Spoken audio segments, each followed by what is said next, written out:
Welcome to the Making Money in the Music Business podcast, where we share insightful views on a variety of topics in the music industry that can help you make more money from your music business. And now, here are your hosts, Dr. William E. Smith and Kenya McGuire Johnson.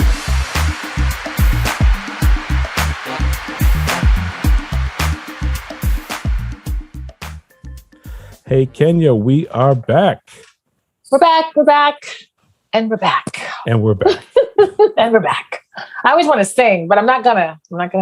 People would love it. Yeah. I mean, that's just what they know you for. So I know. Nope, got to go stream my music. Nope, gotta listen that way. But anyway. Tell them. But we are back and we have some really, again, we always bring really fantastic guests. We're just a little biased, just a little biased, just a little biased. But we have a team, actually, a team of two joining us today. So this is going to be exciting. And I think particularly with the direction of where music is going, music changes so much, but there's yet another direction that it's moving toward. And we've touched on this. We've done a podcast just kind of introducing the concept of NFTs. Yes.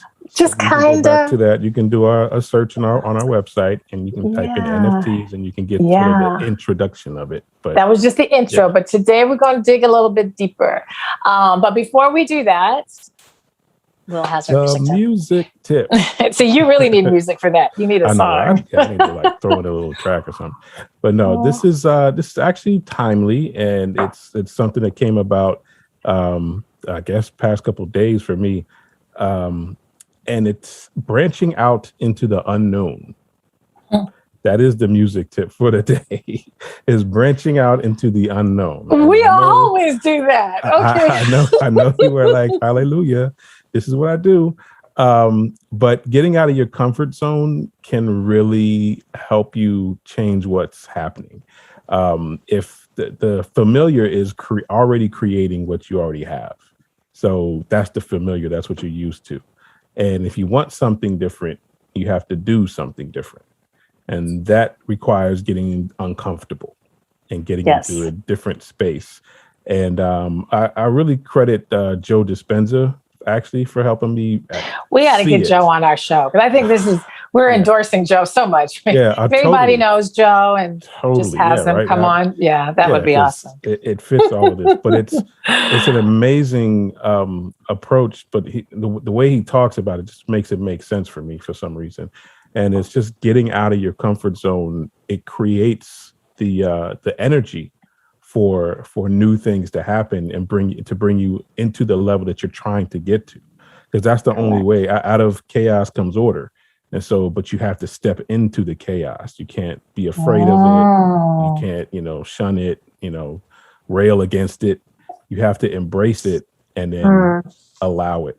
So that is the music tip. I know that is the word. That was love that. Yeah. Wow. An organ playing in the background. Yeah, there we go. Because it's so timely also just for the world right now. I mean, my goodness. Yes. So instead of being afraid of it, we got to step into it. It's just where it is. All right. Well, y'all heard it. Well, okay. So you were right. Yes. This is a perfect segue. Okay.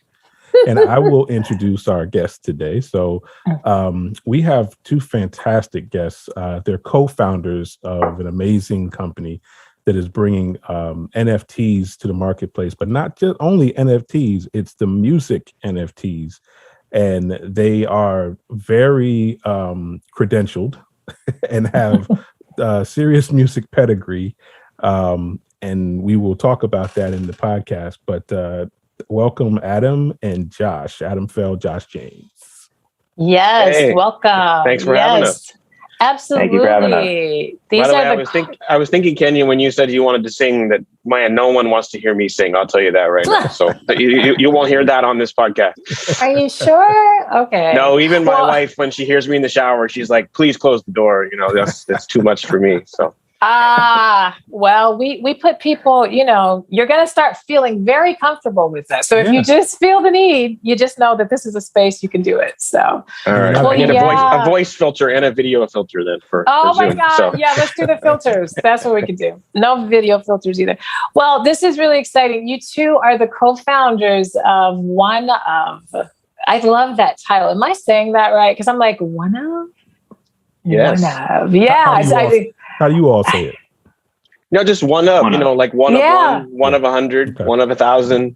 OneOf. Yeah. It's kind of funny. It was actually the placeholder name for the company while we were trying to figure out what we wanted to name the company.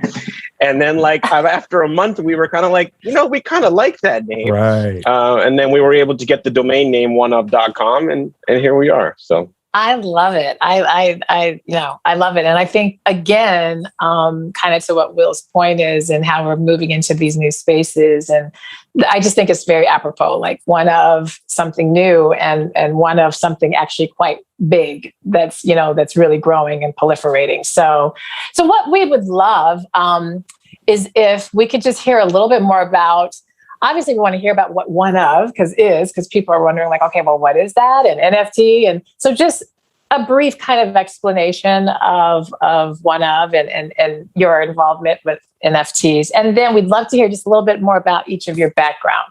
So we can, whoever feels like they want to start to kind of tell us about the company, that would be awesome. Well, yeah, I can segue a little bit from Will's intro.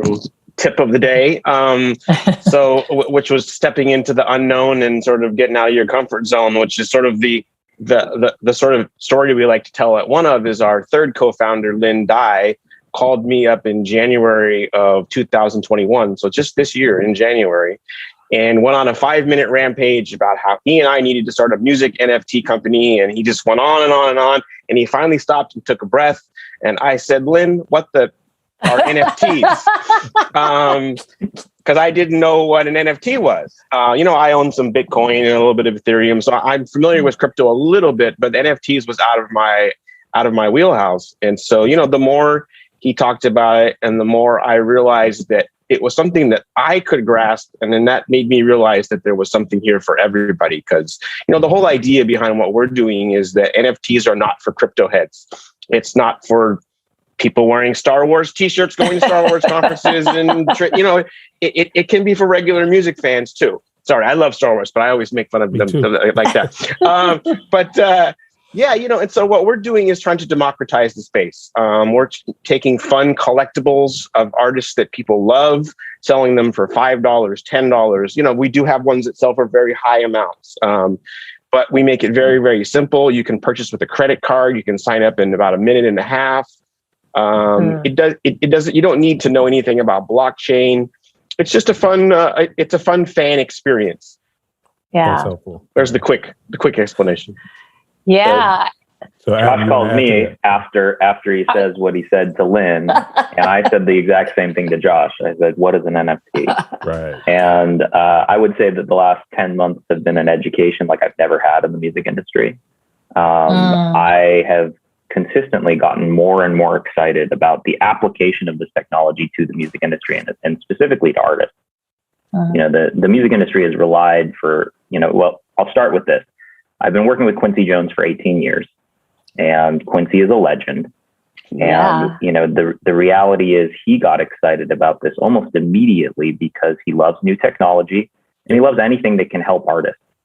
And so when we started realizing, there's a few things we realized early on. Number one, the way that Josh and Lin had set this up was an eco-friendly way. Basically, the blockchain partner that they partnered with, Tezos, was a proof of stake platform that is 2 million times more eco-friendly than any of the proof of work platforms. This alone was a huge deal. When we thought about artists and their eco footprint and how they want to be perceived, we realized this solved one of the major problems in the space. Then secondly, that same efficiency led to the ability to mint NFTs inexpensively. And that, one small thing made it so that, frankly, of course, the big artists could use it to sell millions of low cost NFTs, but also the artists at the beginning of their careers could use this technology to empower their careers. And that got me really excited because, of course, you don't really want to push a technology that only benefits the superstars. Right. And, long story short, the more we learned, the more excited we got. And, we suddenly realized that the music industry, when you look at it, has relied on recorded music, touring, and publishing, frankly. And I'm including merch and touring. And suddenly you have a fourth thing that doesn't collateralize any of the existing revenue streams, but can serve, frankly, as like the fourth leg of that chair, if done properly. And that to me is just, it's game changing. So we dove in kind of, full bore, and here we are 10 months later. I was going to say just 10 months, and just 10 months ago, like having no clue, using expletives, like what the, Yes. So I didn't know what kind of podcast this was, Kenya. So I didn't say it. Yeah, no, we're glad. We're child friendly. We're child friendly. We're family friendly. It's interesting. It's even a shorter period of time because it was 10 months ago that we had the first conversation, but it was 2 or 3 months after that before it really all gelled into the company that became OneOf. So yeah, it's been I've been around the block a few times, and I've never been involved in anything that had the velocity that this has had. So it's been pretty amazing. Awesome. That said, we should give our third co-founder some credit. He actually was the one that was ahead of the curve on this. He saw NFTs coming way back in 2019, presented this to the heads of major labels in January of 2020, a year ahead of when he called us. Right. And he was working on blockchain rewards company, and really was the one that was ahead of the curve. He brought Josh and I in, and thanks to his vision, here we are, 10 months after he called us. Yeah, Wow. you touched on a bunch of things here, and I think just for the benefit of the listeners, because a lot of people are like, NFT, what, blockchain? I don't know. There's like concepts like proof of work, these sort of detailed concepts to sort of give. And that's actually a big part of why your NFTs are the cost that they are. And they're, like you talked about, they're saving on energy costs and actually passing that on to the consumer. So I guess if you could sort of explain, and this is not an intro to blockchain, just explain what an NFT is. And then and this is for me, what makes it valuable and why someone would actually purchase it. Sure. Josh, you want to do it, or you want me to take a crack? Sure. If you want to dive in.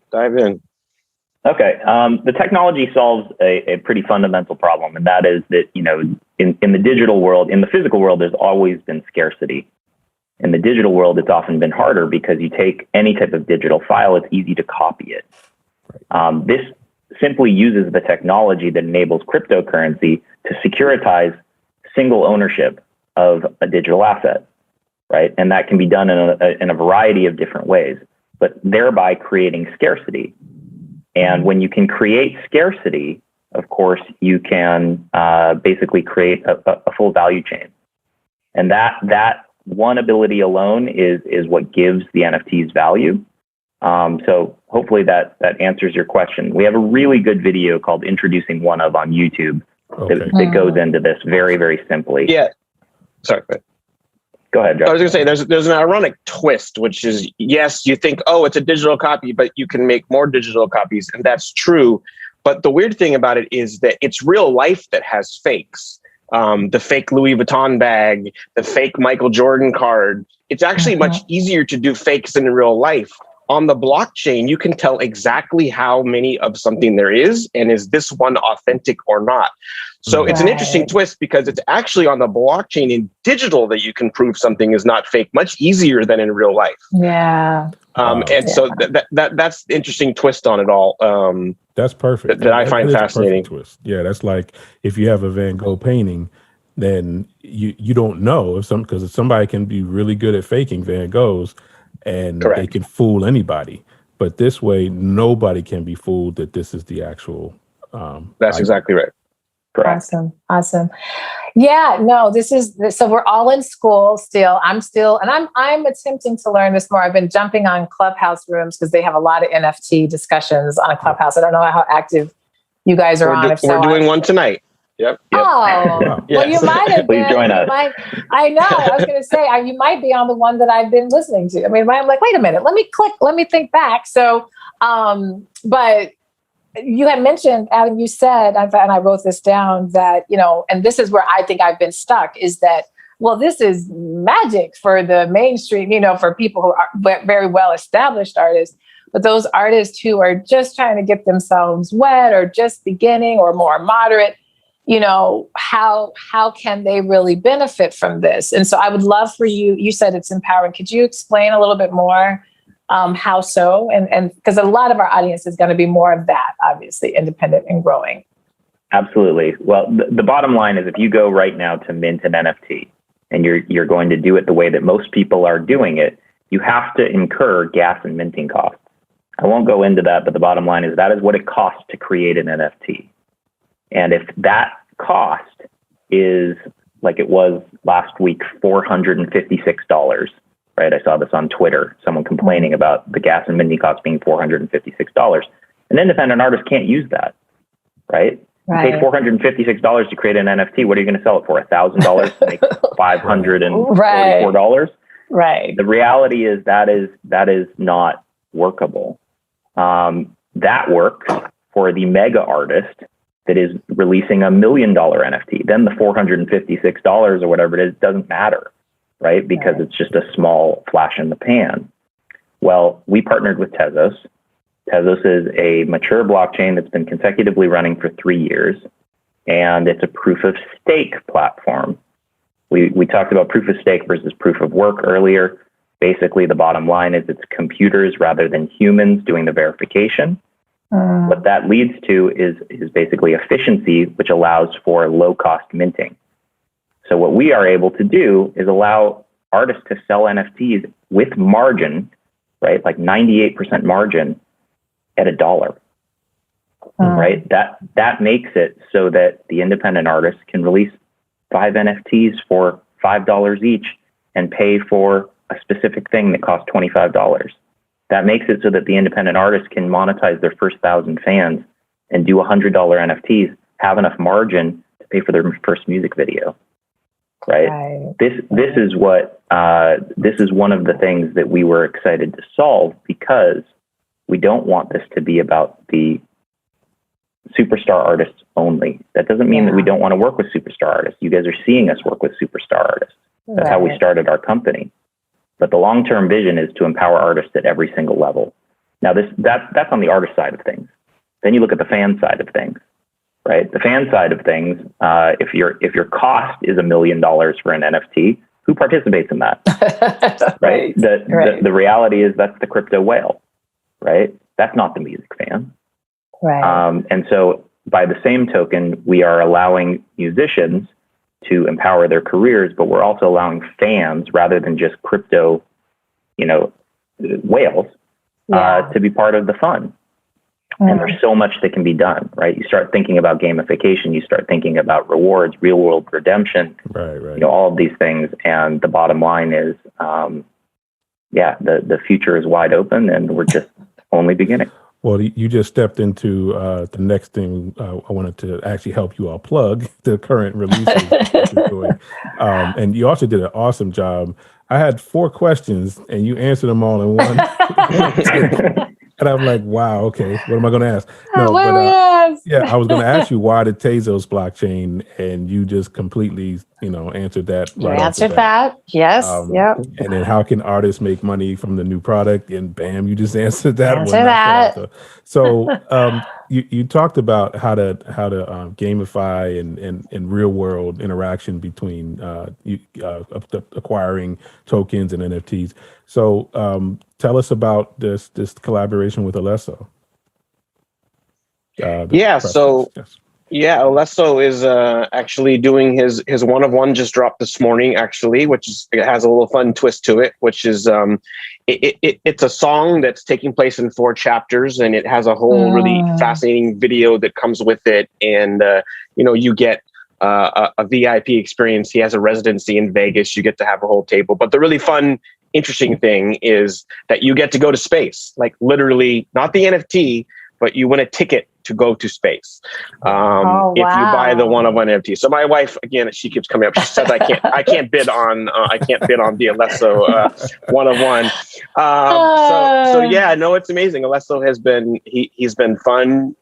He's been great to work with. The EDM space in general has really embraced the NFT world, and that's been fun.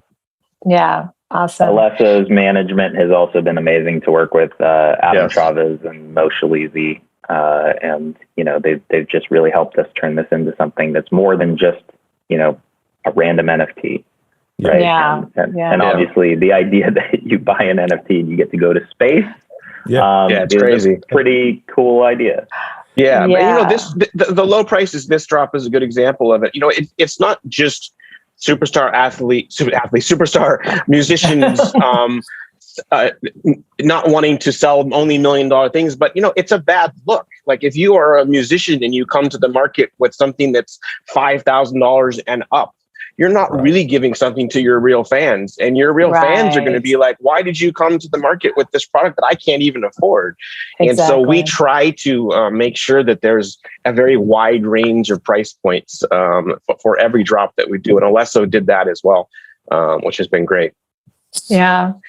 Yeah, you mentioned about EDM like really gravitating toward this. And this has also been kind of one of my questions when I've been sitting in these clubhouse rooms is this genre specific? Is there, because to be completely honest, and I'm curious to hear, and the fact that obviously you work with Quincy Jones, so him being so eclectic in his music, and it totally doesn't surprise me that he gravitates toward this because it seems like everything he's done in his career has been ahead of the game. So that so that's just awesome. But I wonder, as I've been kind of looking at, just music in general right now, I feel like music is leaning toward a specific genre these days, or specific genres. And some of these other genres, and I guess because as I'm aging and as I'm getting older, and the type of music that I like and the kind of music I do and I perform as an artist feels a little left behind or a little ignored right now.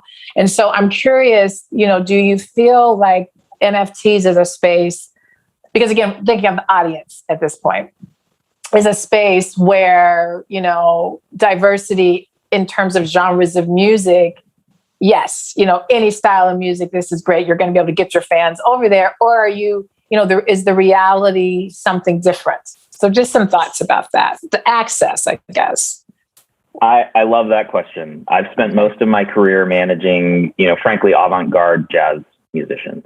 And that's because that's where my heart is. And maybe I should clarify that. That's where Quincy's heart is, right? Mm-hmm. When he introduced me to the first artist he wanted to work with, it was a Cuban pianist who basically had to defect from his home country to come live on my couch for 3 years. And 2 years after that, was nominated for his first Grammy. But that's Alfredo Rodriguez. Yeah. Whether it's Justin Coughlin that, Clark Terry turned Quincy on to, Shalea Frazier, who starred in the Clark Sisters movie this year. Yeah, she's amazing. I'd love to get her on this podcast, but yeah. We'd love to have her on the podcast as well. You look at the artists that we're working with, many of them fall into genres that are, you could argue are being ignored. But then you look at an artist like Jacob Collier, who we work with, who, is incorporating all of the genres you're talking about and working at the highest levels of pop, right? He co-wrote Good Days with SZA this year. He headlined Life is Beautiful and Second Sky just recently. Brought T-Pain out on stage after performing a set that included jazz and all sorts of genres of music. I mean, he's genreless.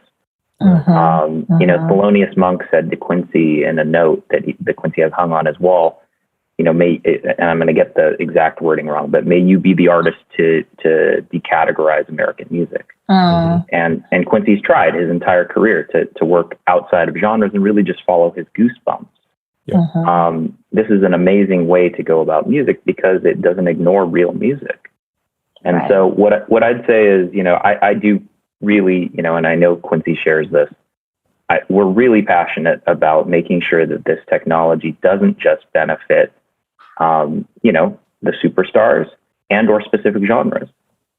And how do you utilize this technology to empower, artists on the tail? And how do you utilize this technology to empower legendary jazz artists, et cetera? I think you have to get really creative. But the reality is it's so nascent, it's so new, right? That you get creative a little bit and suddenly you're doing something that no one's ever done. And that's press worthy, that's attention grabbing. That's how I think, this can be done in a way that everyone can be a part of it. Yeah. I think part of that process, I just wanted to add, with you all partnering with the Grammys, I think that's sort of the latest thing that just came out. So that is an awesome step to actually to fix what Kenya was addressing, is that artists being left behind. The Grammys have multiple categories in all genres, and by partnering with them, you're able to reach those people. So go ahead, and Josh, I'll let you add to that. No, I was, we're very excited about the Grammys. It's honestly the biggest announcement we've been able to make. So we can talk about. I was just going to add a little extra to what Adam was saying. To Kenya's sort of broader question. We're trying to bring all different genres into the NFT space. If you look at the space now and you sort of just have an honest perspective on it, it's very heavy EDM. It's very heavy hip hop. It's got some pop in it, mostly just because people in the pop are so famous that, they can just enter in the space with 150 million Instagram followers. So far it's kind of left out everything else. To be honest, I'm an old school rock and roll guy from Seattle. And, that you're not seeing a lot of that in the space. You're not seeing a lot of other things, even besides the three things that I named. And so, we have a long pipeline of stuff that we're excited to be announcing in the coming weeks and months. And we're hoping to solve some of that. So awesome. Well, I want to be able to give the Grammy partnership its space. I don't want that just to be by the way, we have, it's like, okay, wait. let's talk a little bit more about that. So I'd love to I'd let you guys, because I know this is kind of freshly just released and announced, to kind of share what this partnership is, what it's about, and how it will impact artists as well as your company. So love to hear more about it. Yeah, I mean, the bottom line is the Grammys are one of the most important advocacy partners for the artist community in the music industry. And it's been, long admired by us. And when I say us, I mean Quincy's company as the premier award in the industry and, an incredible organization. That said, I think that, Harvey Mason Jr. is doing an incredible job of, making changes and doing really good things for the Grammys. We started, pitching the Grammys in early this year. They were one of the very first people that we reached out to. And it's been a many-month process of them doing due diligence on us. They really loved the fact that we were eco-friendly. That's a shared ethos. They really loved the fact that we were artist-centric. And they really loved the fact that this was for the fans, not just for, people who were in the world of crypto. And so, it took us a while, but we were able to negotiate a deal. And I could not be more excited.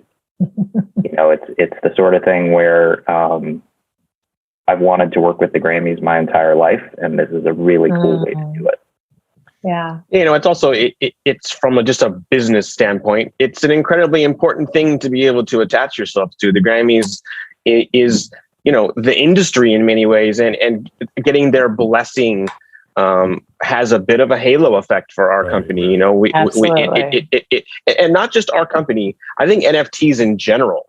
The music business is not known for their speed to adapt to new technologies. In fact, they're mostly known for the opposite of that. And I give incredible kudos to the Recording Academy and their management for being, ahead of the curve on this and sort of giving us their trust. It's been an incredible experience. And Adam and I, we were texting all weekend, right to the last second, excited that we were going to get to announce this. And honestly, it's been a really, really great thing.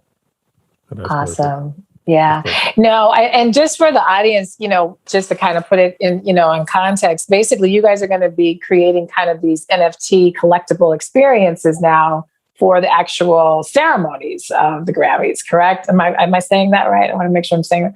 So that's huge. And so what we've been just talking, because I think for me, I think the artists, we're going to be able to get this because we're kind of, we're in it. I think I get concerned about like my little, audience, my jazz lovers there, 60, barely logging on to do anything kind of stream wise, how are they gonna, but I think when you are now partnering with the Grammys, I mean, you have to be pretty much under a rock if you buy music and have never heard of the Grammys, right? So that's a huge opportunity in terms of the business, but also to help consumers really attach the validity and the yes, this is valid. Like you can get this too. Like you can be a part of this. So I think it's a huge move for you. Yeah, by far. Most definitely. Yeah. I've been with Quincy long enough to remember the transition from a la carte digital downloads to streaming, and to say that transition was a rocky one, and that it took a while for the industry to catch up, but also certain genres and their fan bases to come on board. I think that would be an understatement. I know that a lot of people really want to avoid what happened during that transition, where a lot of the genres you're talking about, your fan base was left behind. And I think that this is important. This has been something that I've cared about my entire career. I met Quincy Jones presenting him a business plan, the same one I mentioned to you guys before we got on the interview, which was how to use advertisement to monetize, digital downloads. And that I presented to him in 2003. That was a conversation that Quincy and I started that led to many years later us meeting Daniel Ek and the Spotify team. And, the bottom line is we've been fighting piracy, or I should say Quincy Jones has been fighting piracy and trying to advocate for artists his entire career. This is no different, right? It's another technology that's coming in that can help artists and rights holders monetize their content. And if it's done properly, it can benefit everybody. But to go back to William's initial advice, people have to dive in. Yes. They have to go outside their comfort zone, and they have to, learn. I'm having to learn. I still have so much to learn. I learn every time I get on a call with our third co-founder, Lin. I'm learning something new. Right. Yeah, and I'm sure you guys know this, but from a business standpoint, the music business, the history of it, format change has been one of the most revenue generating things that's happened over and over again. My father bought the Led Zeppelin album, and then he bought the tape, and then he bought the CD, and now he listens to it on streaming. And so that's the same song purchased 4 different ways. And so, in many ways, you could view NFTs as another format change potentially, in a way for musicians to monetize things from the past again. Exactly. So there's a lot of interesting use cases. So and this is our final thoughts for the episode. But I wanted to see because you just hinted on it right there. Wanted to see what you all thought the future is.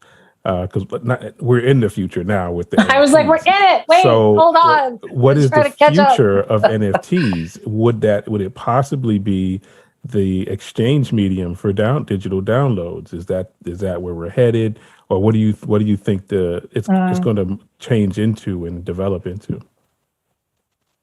Adam, you want to grab the one, or I can give you my answer? Sure. We'd like to hear from both of you. Yeah. My answer is not going to be the best one, but what I'd say is the beauty of the technology is it's something that's going to be harnessed by the most creative individuals in the world. The more creative you get with this technology, the more things are possible. You think about VR worlds and the metaverse, you think about, again, going back to real world redemption and experiences that you tie to this. You think about gamification and earning NFTs rather than buying them.